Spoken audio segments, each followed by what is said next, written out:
Hello, everyone. Today I'm very happy to have with us Aaron Marcus. He's an actor and has a long career in the entertainment industry. How are you doing, Marcus? Hey, I'm doing really well. Please just call me Aaron. I know I've got two first names, but yeah, no, I'm doing really well. Aaron Thank you. Marcus. Yeah, Got it. So I want to ask you, how did you start your career as an actor? sure. That's a great question. So let me give you the short version because it's a pretty long one. Short version is I was a full-time college student. I knew I needed a part-time job to help support myself in school. I decided that I wanted to have a job that, number one, paid pretty well because I didn't have a whole lot of time to devote to work because I was a full-time student. Two, it had to be really flexible hours. And three, something that I really enjoy doing. I met an actor, he told me what he did, and I thought, that sounds like fun. And so that's really how I got started. And I spent 2 years while I was a college student doing acting and commercial modeling on a part-time basis. And that's how I got started.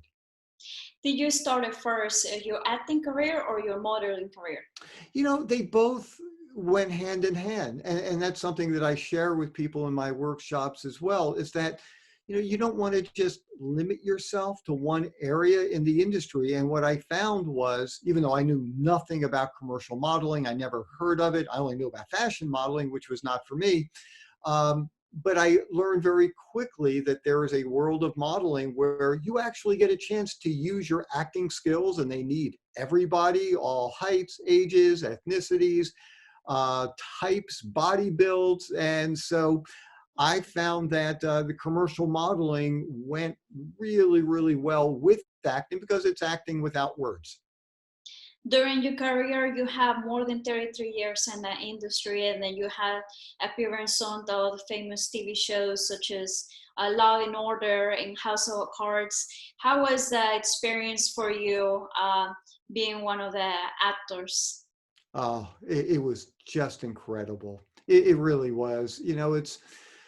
I spent many, many years doing very small jobs. And just because they're small jobs doesn't mean I didn't love them.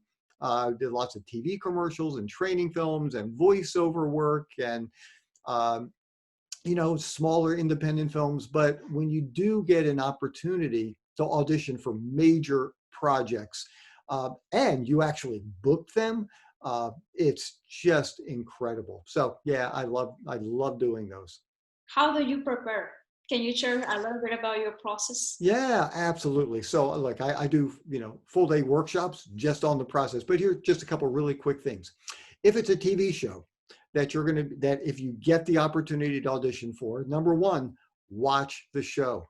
Be really, that sounds a little funny, but I've worked with people who said, yeah, I got the script, looked over it, went into the casting, and the casting director said, well, do you have any questions? And this person said, yeah, who's Mary? Mary was the star of the show. So it became very clear to the casting director, this was a lazy actor.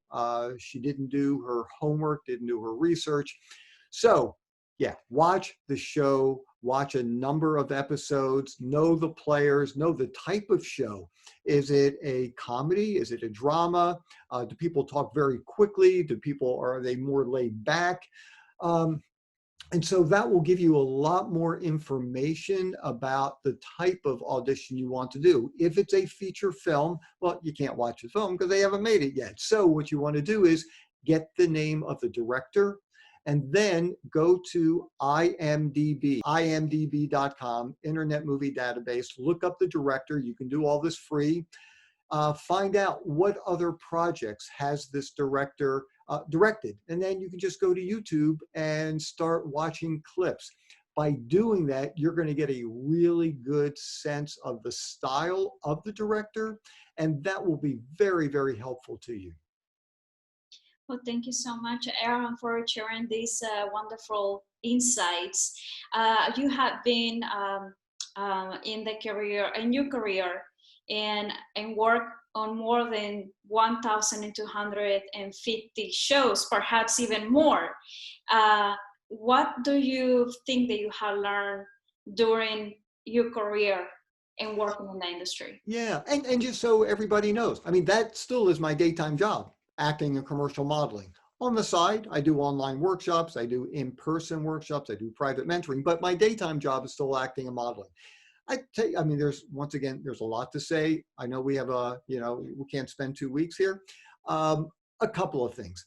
Number one, when I go into an audition, and this is something that took me years to understand, is that number one, the casting director wants you to be great. The casting director is on your side. It's in the casting director's best interest that you are great, and they will do everything they possibly can to help give you a wonderful audition. The other thing too is don't try to book the job. And I know that sounds kind of weird for an actor or a model who's trying to get a job. Don't try to book it. If you try to book it, chances are you're not going to get it. What I do is, these are things that I teach people, is that go into the audition and enjoy yourself. You have been one of the few people in the entire world who's been granted an opportunity to work on this project and actually audition for this project. And it's such a fun thing to be able to do. You might only have 3 minutes in front of a casting director, but I'm telling you, if you go in there and try to have fun, enjoy yourself, it takes a lot of the pressure off. People enjoy watching people who are having fun, not people who are looking and sounding and feeling desperate. That's not who they want to work with. They want to work with people who have the idea of, hey, if I book the job, that's great. If I don't book it, that's great too. I'll book something else. That's who they want to work with, people with confidence and people who are enjoying themselves. That's one thing that I've learned. Another really important tip that took me years: don't take anything personally in this industry. You can't. It's going to beat you up. The fact of the matter is, it's not like the Olympics. Your audition, it's not who gives the best performance. It's, of course, you've got to be really good and you want training, but it's more about who fits the role the best. You had mentioned House of Cards. I auditioned for that show 15 times before I booked a reoccurring role. And what was really clear to me is they liked what I did every time, because sometimes I would have callbacks. They want to see me again. But for whatever reason, I wasn't the perfect person for that role. And it's nothing personal. It's maybe I just didn't look quite right. Maybe I didn't match up with some of the other people in the scene. Maybe I looked too much like the other principal. Maybe it's more about this woman and I'm supposed to be her husband and I don't look anything like her. It just doesn't seem right. Who knows? Maybe I reminded one of the directors of her ex-husband who she didn't like. There is no way of knowing. So when you don't book the job, it's nothing personal. It's just a business decision. Well, and now let's talk about your workshops. When do you started to do workshops? Yeah. Okay. So, and look, I've given over 800 both in-person, online workshops, and it's really been really, really wonderful. I've traveled through 3 continents doing this.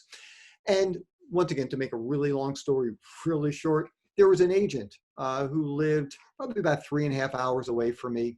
She knew that I had a lot of success with commercial modeling and with acting. And she said, hey, would you mind coming to my agency and just giving an hour talk? I said, sure. I mean, I didn't get any money for it. It was just, she asked me to do it. And I said, absolutely.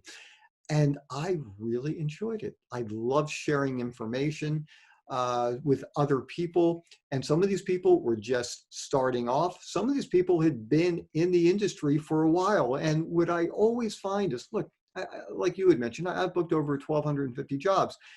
I still like to learn. I still take workshops. I still study with people. And sometimes, I might say, yeah, I know that, I already knew that. I already knew that.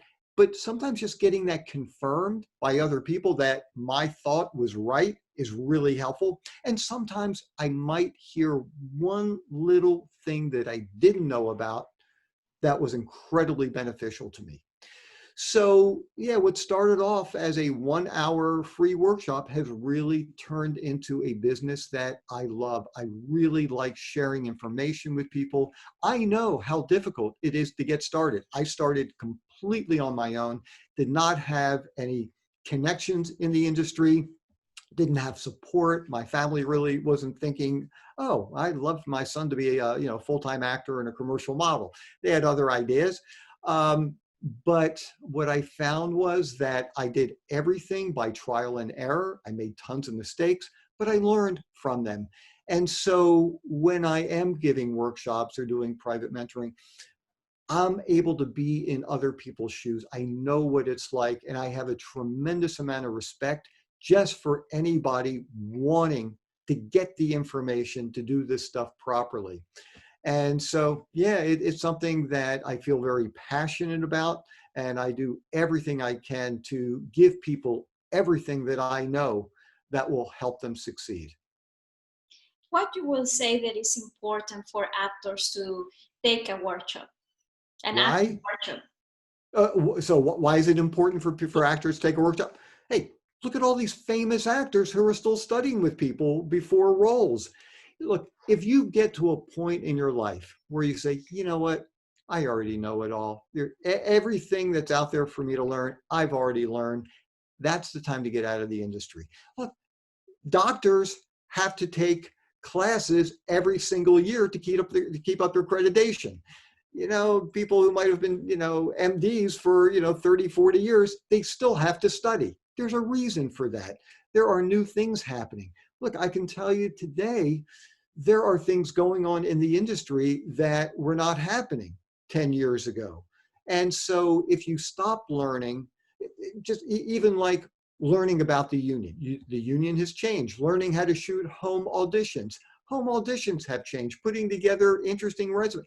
A lot of these things have changed over a while. And so if you don't have the right information, you're stuck in the past. And if you're trying to improve and get better at what you do, you got to keep up with the times and understand how to do things. Aaron, and another thing, what would you recommend for the actors that are feeling a little bit depressed and down during this difficult time, the COVID-19, what they can do with their time? Yeah. And look, it is hard. Look, I'm in the same situation. I was up for a role on a new television series. I auditioned and everything's on hold. Nothing is happening, at least as of right this second. Hopefully things will start kicking in. It is hard. I'm not going to lie to anybody. It's difficult when there's nothing going on.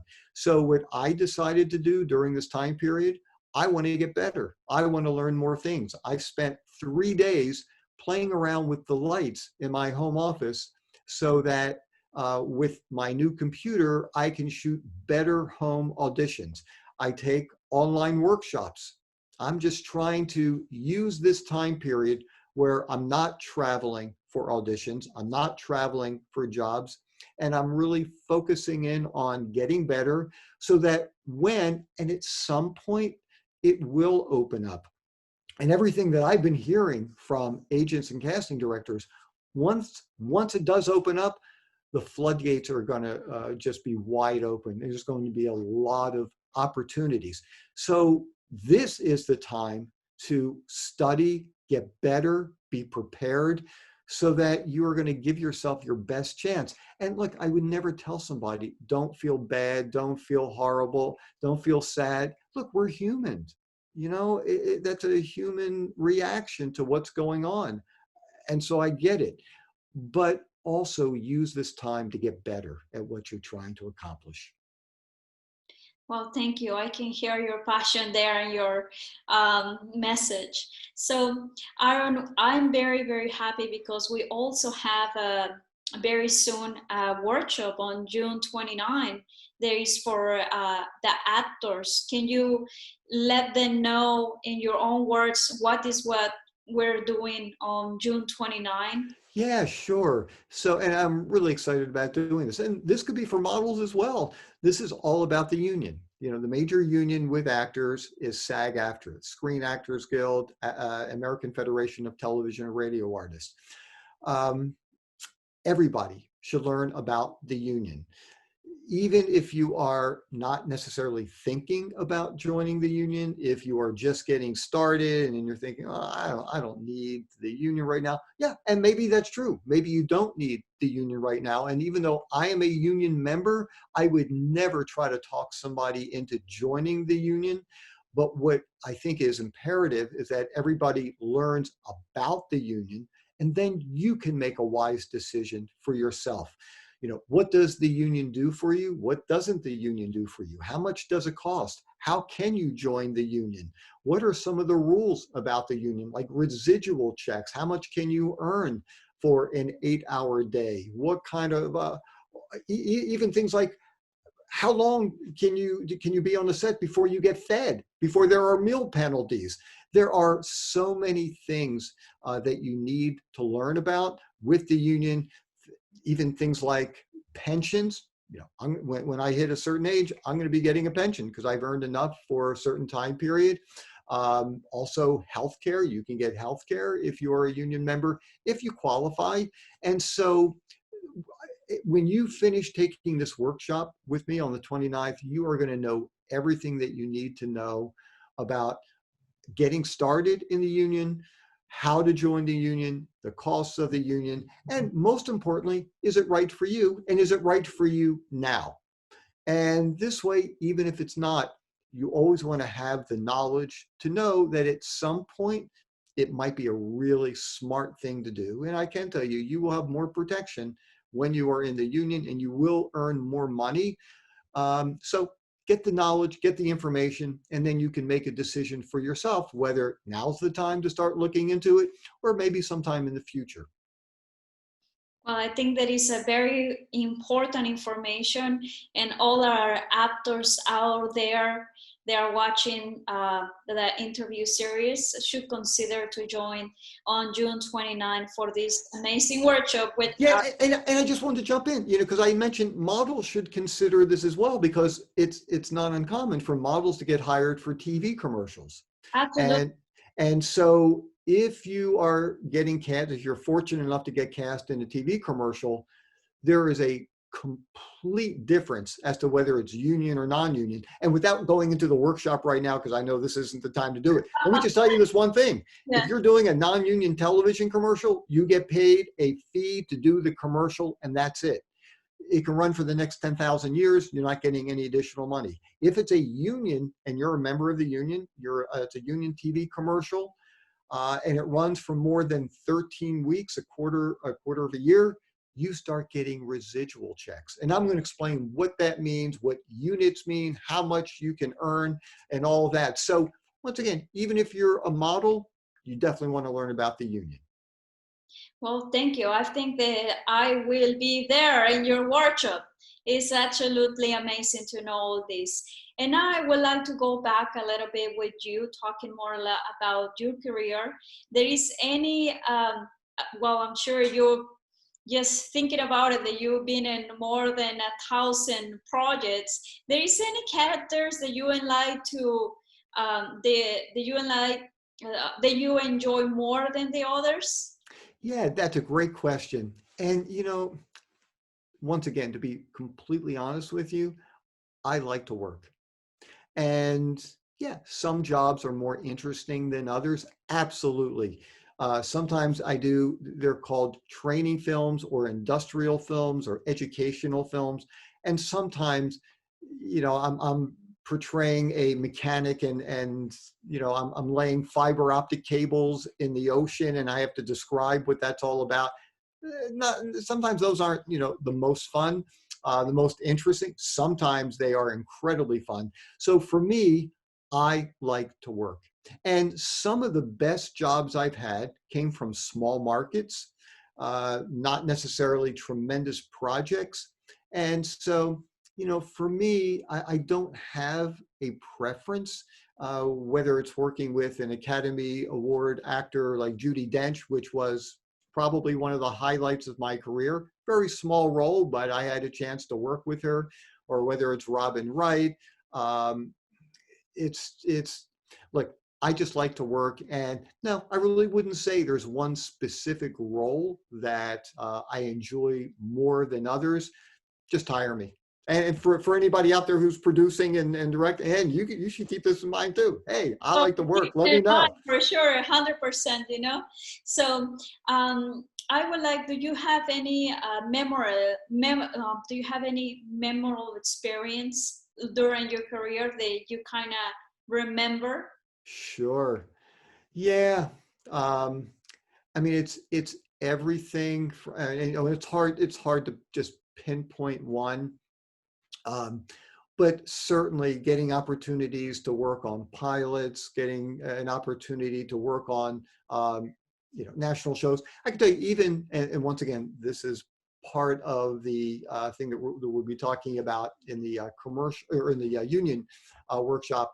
There's something called a Class A TV commercial. And I'll tell you, being in a commercial during the Super Bowl, that was pretty cool. Getting flown to Hawaii to do a commercial modeling job, that was pretty cool.